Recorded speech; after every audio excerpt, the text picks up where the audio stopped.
Shikues nderuar, mirë mbrëma. Një nga orientimet programore të zhvillimit të përshpejtuar ekonomik të vendit ka qenë edhe sigurimi i mjeteve ose investimeve nga jashtë.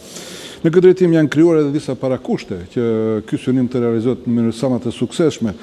Mirë po, ç'është e vërteta do të shikojmë, do të përpiqemi të zbërthejmë se çka është bërë dhe sa mund të bëhet dhe a jemi të kënaqur me atë që është bërë në këtë drejtim pra në tërheqjen e investimeve të jashtme. Për të realizuar këtë temë në studio kemi ftuar dy mysafirë, Baldrin Llukën, drejtorin e Agjencisë për Investime dhe Përkraje të Ndërmarrjeve të Kosovës, si dhe Arjan Zekën, drejtorin ekzekutiv të Odës Ekonomike Amerikane në Kosovë. Mirë mbrëma. Unë kisha propozuar që para se të fillojmë me emisionin, të ndjekim një kronik të shkurtër që ka të bëjë pikërisht me një investim që është realizuar nga investitorët e jashtëm në parkun e biznesit në Drenas, dhe të kemi si një shlagvort të themi për bisedën e më të tjeshme. Interesin për të investuar në ndërtimin e kapaciteteve prodhuese në këtë lokacion kanë shprehë dhe disa kompani të huaja, qoftë me kapitale vetanak e qoftë edhe me kapital të përzier. Rasti i tillë është me kompaninë Liftcos Ascensor me kapital të përzier e të specializuar për prodhimin e ashensorëve. Der Park war für uns interessant hier in Drenas.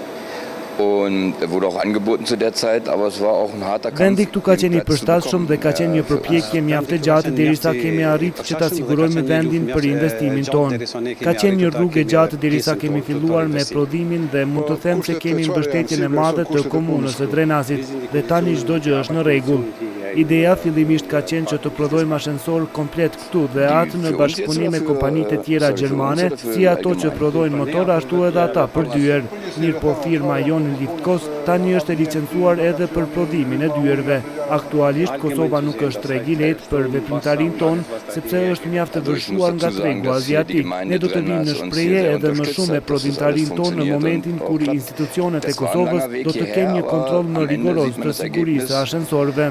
Edhe bashkë investitori në këtë kapacitet, Idris Hysenaj, shprehet i kënaqur me mundësitë që i ofron ky park i biznesit. Pse kanë vendosur ne të jemi së bashku me këta partnerët gjerman, të jemi pikërisht në park të biznesit. Ka qenë se ato mjetet që duhet të investoheshin në tokë, faktikisht ne s'kem pas nevojë të investojmë, po e kemi investuar në fabrikë. Që është një përparësi e madhe, kemi një lloj rente, një lloj qiraje që besojmë se do të jetë shumë më e kapshme në të ardhmen.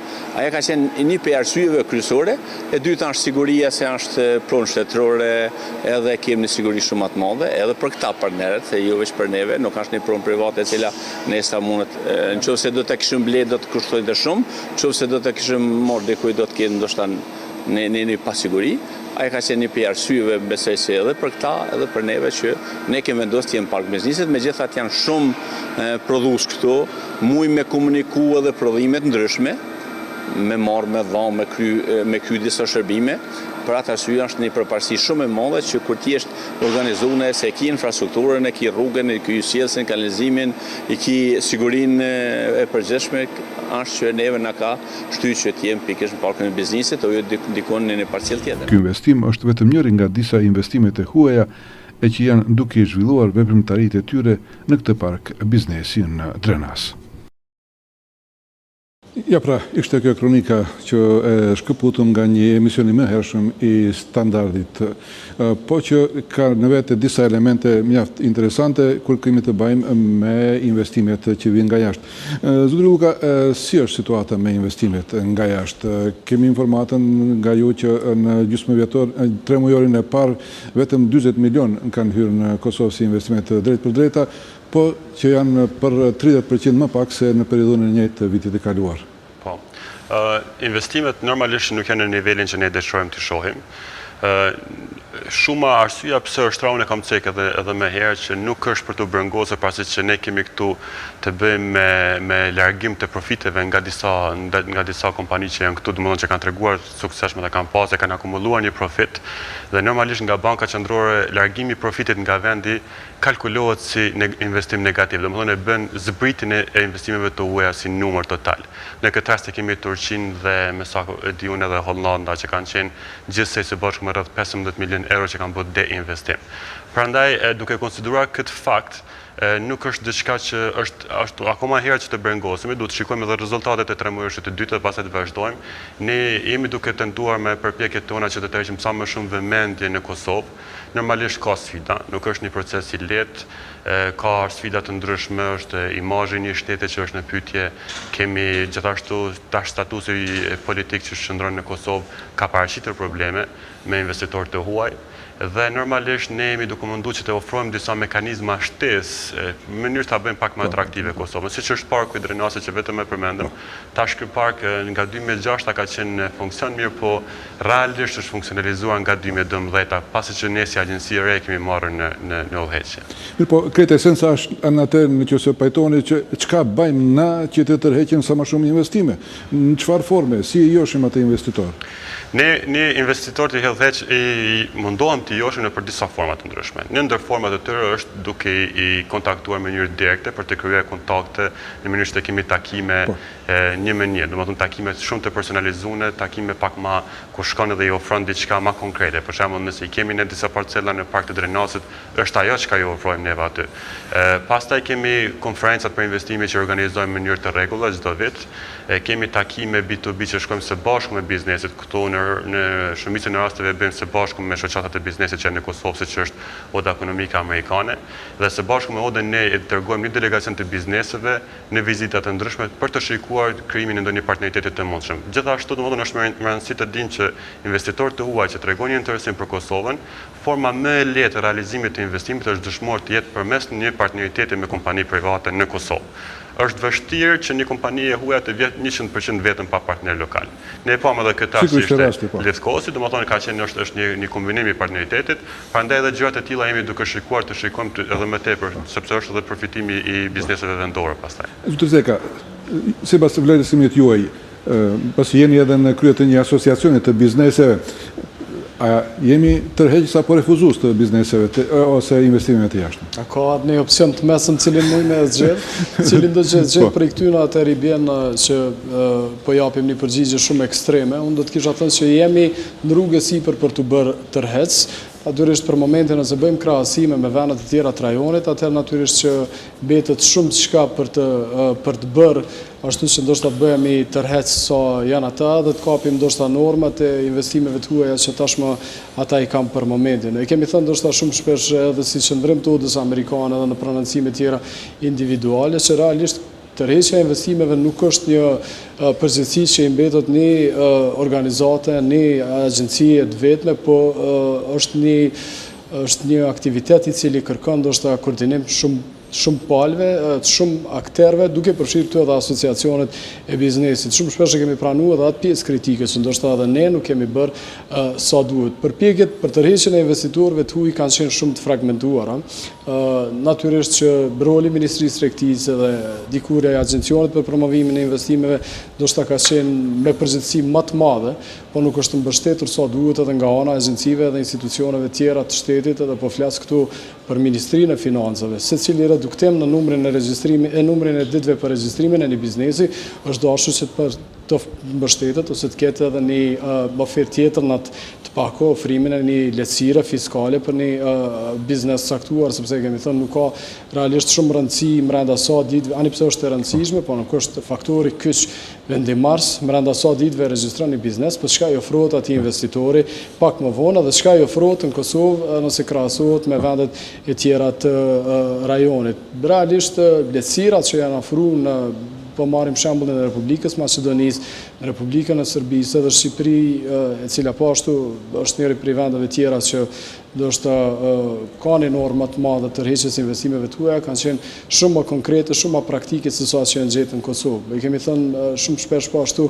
sundimi i ligjit dhe zbatueshmëria kontratave kanë qenë dy fusha në cilat natyrisht është dashur të punohet shumë më tepër për shkak të progresit mangët ndër vite. Pra, thash, jemi në rrugë e sipër të bërit më tërheq, definitivisht nuk jemi shumë tërheq për momentin, kjo natyrisht edhe përkthehet edhe në cilësi, edhe në sasinë e investitorëve që i kemi për momentin. Zotër Luka, vendimtare sigurisht është zana filla të ligji, prej nga edhe ndërtohet edhe këtë aktiviteti sistemi.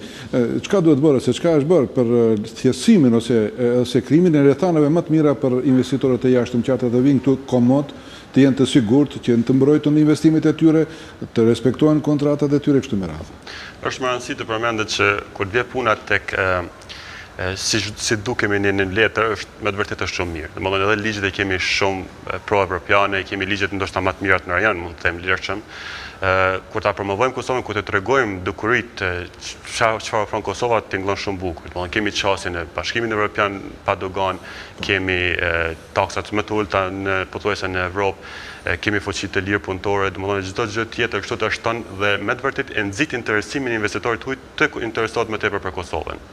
Mirë po, në praktik janë disa vështirësi që vazhdojmë t'i hasim. Domethënë në cekje edhe ajoni që është problemi për shembull te përshpejtimi i kontratës, për shembull bankat e kanë ankesën kryesore që pengun e tyre e kanë vështirë ta kthejnë në cash sa më shpejt të mundur. Prandaj edhe është një farë rrezikshmëri që konsiderohet edhe që ndikon në intereset bankare.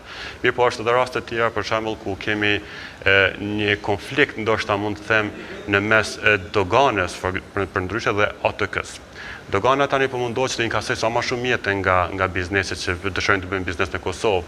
Nga ana tjetër, bizneset po dëmtohen dhe në këtë formë nuk mund të punësojnë të arrisin numrin e punësimit ashtu siç duhet, duke ndikuar automatikisht në këtë rast administratën të inkasojnë më tepër të holla nga tatimit në fitim apo edhe nga tatimet në të ardha personale. Në këtë rast dua të them që dogana shpesh bëhet strikt në atë duke i krahasuar me çmime referente apo çmime të tilla produkte që vijnë nga shtete siç janë Kina dhe Turqia, dhe në shumë raste kemi domethënë standarde të dyfishta. Për kompani shumë të mëdha që janë shumë të fuqishme, tolerohet dhe i sjellin domethënë me çmime më të lira, mirë, por për kompanitë e vogla çmimi referent përdoret më i madh dhe në këtë formë gjithmonë i madhi për triumfon. Dhe kjo po na dëmton bizneset e vogla në Kosovë që është bars faktikisht edhe ne varemi shumë në bizneset e vogla në Kosovë. Kjo është një gjë që duhet ne ta eliminojmë. Po ashtu për ndryshe është një gjë tjetër që neve na ndikon direkt tek investitorët të huaj. E çdo investitor i huaj që vjen në Kosovë është investitor i vogël apo është investitor fillestar, biznes fillestar. Dhe për këtë banka nuk janë njeh domethënë çarkullimin e jashtëm dhe dëshiron të ketë një histori në vendin ku vepron. Dhe për atë arsye banka nuk i rrin afër me garancione bankare që i nevojiten për ta importuar një plan të parë për përpunim të brendshëm. Dhe si rezultat po kërkohet nga ato kompani apo nga ato investitorë tuaj që të deponojnë cash në banka në mënyrë që ta marrin një garancion të mbuluar me atë cash. Dhe këtë investitorët tuaj nuk e dëshirojnë. Normalisht ata thonë se në vend që ta bllokoj cashin në bankë, më mirë të blej lanë parë dhe çarkullojnë në biznes. E dim që çarkullimi i cashit është problemi kryesor në biznes. Dhe kjo po na shkakton shumë probleme me shumë biznese të huaja që janë të vogla në Kosovë. Dhe po shkakton paknatësi, kemi vazhdimisht bile dhe kërcënime nga investitorë që do të largohen nëse ne nuk bëjmë një gjë të tillë.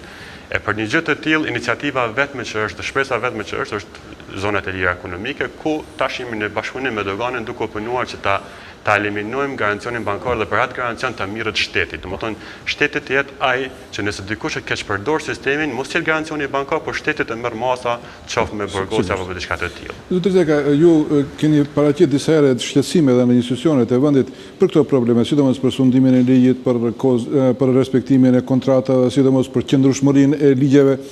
Na thoni diçka për këtë? Sundimi i ligjit dhe përmirësimi në këtë drejtim ndoshta është diçka që natyrisht është bartur ose është transmetuar edhe në raportet e organizatave ndërkombëtare, ka qenë gjithmonë ndoshta ajo fushë ose ai aspekt në cilin nuk ka pasur sukses jashtëzakonisht sukses të madh. Edhe kjo ndoshta për shkak të mungesës vullnetit politik, gjë që nuk i kemi parë ndoshta tek ministritë e tjera, edhe natyrisht për shkak të mungesës veprimeve konkrete, qoftë për luftimin e korrupsionit, qoftë për rritjen e efikasitetit në gjyqësor, qoftë për rritjen e numrit gjyqtarëve, pa që kemi thënë edhe më herët, është natyrisht jo vetëm rritja e numrit gjyqtarëve, që do të merreshin me lëndë ekonomike, por edhe trajnimi i tyre adekuat dhe kualifikimi i tyre adekuat, që të kuptojnë natyrisht natyrën ekonomike dhe të financiare të kontesteve tilla. Sundimi i ligjit në përgjithësi, aspekti i zbatueshmërisë kontratave që natyrisht reflektohet si tillë, si mungesë e përparimit edhe në raportin e Bankës Botërore të bërit biznes, është tash edhe një herë ajo që qeveria e ardhshme e përbërë nga kushtet që tjetë ajo, në ditët në vijim duhet t'i kushtoj rëndësi shumë më të madhe. Tash ka pas progres shumë të vogël në sundimin e ligjit, ndoshta aty këtu mund të përmendim edhe një herë themelimin e qendrave të arbitrazhit ose tribunaleve që ofrojnë shërbime të arbitrazhit sa për të heqë një pjesë të ngarkesës ose të lëndëve nga ana e gjykatave të shtetit, edhe së fundmi implementimi i sistemit të përmbaruesve privat që ndihmon sadopak aty edhe bankat, po natyrisht edhe organizatat ose ndërmarrjet e tjera që mund të kenë konteste të borxheve ose konteste tjera ku ta përmbarues mund të luajnë një rol. Rruga, kemi një shënim që kemi marrë nga ju që si vjet në 6 muajt e parë ose 7 muajt e parë të themi këtë vitit janë regjistruar 83 biznese. Mund të na jepni ndonjë krahasim me vitin e kaluar për shembull sa ka qenë në këtë periudhë të kemi një pasqyrë më reale të kësaj historie? Po, në fakt sa i përket regjistrimit të bizneseve, viti i kaluar ka qenë një rekord të gjitha viteve që mbahen në historitë të regjistrimit e bizneseve ka qenë një rekord për të mirë. Domethënë kemi pasur regjistrimin më të madh të bizneseve të huaja të regjistruara. Këtë vit domethënë kemi 83, janë diku rreth 20 biznese më pak se sa periudha e kaluar vitit, domethënë vitet e kaluar. Mirë po është më rëndësi të shohim se sa nga këto biznese kthehen në investime reale. Ajo është për ne më rëndësi, se regjistrimi i bizneseve është një gjë shumë e thjeshtë. Domethënë mund t'i marrim, mund vinë interesimi dhe kushdo që vjetë ne të interesohet ta shtim të regjistrojmë një biznes, është shumë lehtë sepse është pa parë, është brenda një dite e merr certifikatin. Domethënë është shumë një procedurë e thjeshtë. Më rëndësi është përkthimi në investim, në zhvillim të biznesit. Dhe kjo është ajo që mundohemi të bëjmë. Në këto ditë bile në fakt sot e kishim një investitor nga Turqia, shumë interesuar të investojnë në industrinë e tekstilit dhe tani jemi në ndërmjet sipër që të gjejmë një partner lokal dhe të shikojmë mundësinë e zgjerimit të prodhimit të nga Turqia të vinë në Kosovë. Pra, këto janë mundësi që ne jemi vazhdimisht duke ndihmuar në baza ditore investitorë të huaj. Në një pasqyrë të investimeve që janë bërë nga jashtë, për shembull, dominojnë patundshmëritë të ndërtimtaria, transporti, telekomunikacioni. Fitohet përshtypje se nuk janë biznese që hapin më shumë vende punës. Si e vlerësoni këtu bashkarisht, një pyetje e përbashkët? Atër, prej asaj që ju e prezentuat për dhe që kemi informatat përditshme, është natyrisht që shumica ose pjesa e investimeve të huaja nuk është e fokusuar më tepër në sektorin e prodhimtarisë dhe arsyeja mbrapa kësaj është natyrisht mungesa e politikave mbështetëse fiskale për sektorin e prodhimtarisë, jo vetëm për investitorët e huaj, por edhe për investitorët e vendosur, që natyrisht mandej edhe është indikatori më i mirë edhe i këtij balanci tregtar që është në favor të importeve zakonisht në Kosovë. Unë mendoj që normalisht patundshmëria është dhe do të vazhdoj të jetë një pjesë e konsiderueshme, kryesisht për shkak të diasporës tonë që kemi që janë duke investuar në patundshmërinë në vendin e tyre. Domethënë është edhe tash nëse i kalkulojmë, nëse shikojmë investimet e huaja direkt e shqiprat, mund ta vërejmë që një pjesë më e madhe e tyre vjen nga diaspora kosovare. Domethënë vjen përmes ose ata janë duke punuar për një kompani të huaj dhe sjellin nga kompanisë së bashku në Kosovë, ose qoftë edhe në formë të patundshmërisë duke investuar dhe ndërtuar ndonjë objekt, qoftë për afarizëm, qoftë për interesat të vet. Domethënë po banka qendrore në fakt në këtë rast nuk e dallon nëse objekti është duke ndërtuar për qëllime personale të një familje duke ndërtuar disa banesa apo është për qëllime afariste. Thjesht si biznes. Domethënë thjesht është biznes. Po vendet nga vinë investimet, Turqia prin disi me investimet me 80 milion, po andaj Gjermania, Italia, Zvicra, po edhe Shqipëria ka një ecuri mjaft të mirë. Turqia vazhdon për 2 vitet e fundit është lidere në Kosovë në aktivitetet e tyre biznesore. Normalisht shihet, ajo dhe është një diçka që shihet, ne kemi gjitha ndoshta asetet kryesore të shtetërorë, kemi pas të involvuar dhe kompani turke, mirë po çka është më rëndësi është që edhe shtetet si Gjermania, Zvicra vazhdojnë të mbesin shumë aktive në Kosovë. Shqipëria është e vërtet vitin e fundit, edhe sidomos këtë vit ka treguar një interesim edhe më të madh, kompanitë nga Shqipëria po vinë në Kosovë për të shikuar gjitha mundësitë, domethënë nga 83 biznese që janë regjistruar 13 janë të Shqipërisë, domethënë është një përqindje mjaft e madhe. Po ashtu kemi pasur një lëvizje shumë pozitive dhe shumë interesante, ku rreth 2.4 milion euro janë qenë investime të huaja nga Bullgaria. Domethënë edhe Bullgaria ka filluar të hapë disa biznese, kemi pasur gjithsej deri më tani për këtë vit rreth 5 biznese bullgare të hapur në Kosovë. Domethënë janë gjitha këto forma që po mundohen normalisht të shikojnë gjitha vendet e rajonit të përfitojnë qoftë nga CEFTA, që jemi pjesë e CEFTA-s, qoftë nga fuqia e lirë punëtore apo edhe kushte tjera që ofrohen në Kosovë. Kemi shënimin se 190 interesime ka pas në këtë 7 mujor nga komponente jashtme për rrethanat kushtet e investimeve në Kosovë. Zoti Zeka, çka mendoni, sa kemi arritë na të afirmohemi jashtë si një vend i përshtatshëm për të bërë biznes? Në këtë drejtim besoj që është diçka që duhet të punojmë edhe më tej në ndërtim krijimin e brandit një shteti i cili është i gatshëm për investimet e huaja. Vizita cilat i përmendim më herët Valdrini, vizita që unë i quaj vizita trokice në dyre të këtyre shteteve janë shumë të rëndësishme, duhet vazhdojnë sa për të tregu, ndoshta atyre që nuk dinë diçka për Kosovën, që Kosova ekziston si shtet dhe i fton investitorët e huaj, po thash edhe më herët, nuk është një përgjegjësi që i takon një organizatë ose 2-3 organizatave të vetme. Kemi thënë më herët në prononcime tjera që është roli i ambasadave, roli i gjitha përfaqësive diplomatike të Kosovës kudo që ato ekzistojnë, që të fuqizojnë kapacitetet e tyre, edhe të merren më tepër me promovimin e investimeve. Prej vizitave të shumta të cilat unë personalisht i kam pas, jam dashur shumë i zhgënjur me kapacitetet profesionale të atyre zyrtarëve të ambasadave, mos them që nuk ka pas ndoshta të tillë të dedikuar që të merren vetëm me promovimin e mundësive të investimit. Po flasim përgjithësi për investime, po flasim për interesim të investitorëve, po flasim prej nga ata vinë. Unë besoj që edhe nëse vinë prej Shteteve të Bashkuara të Amerikës, edhe prej Gjermanisë ose cili do shtet, ajo që mbetet shqetësuese është ndoshta që nuk kemi një emër të madh, nuk kemi një investitor i cili njihet në kontekst global, edhe i cili me praninë e tij në Kosovë do të arrinte që një farë mënyrë të përçonte mesazhin te investitorët e tjerë të huaj që Kosova megjithatë ofron një mjedis të mirë për të bërë biznes dhe ju gjithë tjerë mund vini edhe të bëni biznes këtu. Është diskutuar edhe më herët, ajo që është shqetësuese është po ashtu që mungojnë edhe brende të tilla globale që merren me tregti, rrjetet botërore të supermarketeve ose rrjetet ndërkombëtare të supermarketeve, të cilat nuk janë të pranishme në Kosovë. Kjo është ajo që është shqetësuese. Zoti Luka, keni 140.000 euro për aktivitetet në këtë drejtim, domethënë për animimin e opinionit biznesor të jashtëm. Sa janë të mjaftueshme këto mjete për këtë qëllim? Këto mjete normalisht nuk janë të mjaftuara, duke konsideruar domethënë madhësinë domethënë potencialin që mundet të ofrojë pjesa e promovimit. E përmendëm më herët ndërtimi i imazhit. Ndërtimi i imazhit nuk bëhet vetëm me 2-3 konferenca ose 5 konferenca gjatë vitit. Ndërtimi i imazhit kërkon vazhdimisht investim në marketing, qoftë në media të huaja, qoftë në forma të ndryshme, vizita, lobime e tjera. Me ta marrë rastin e Kroacisë, Kroacia 7 vite është desh të investoj rreth 5 deri në 7 milion euro në vit në reklama në CNN, BBC, domethënë media të ndryshme, dhe pas vitit 7 kanë filluar turistët të huaj të vinë në Kroaci për shkak të ndikimit një pjesë të madhe për atë reklamë. Domethënë është një proces mjaft i gjatë, nuk është që këtë vit po reklamoj, vitin tjetër po pres marr shumë më shumë turista. Domethënë është një proces pak më i komplikuar. Edhe normalisht te ne në media është shpëtuar shumë negativisht pjesa e promovimit të Kosovës në media të huaja për shkak të buxhetit të lartë.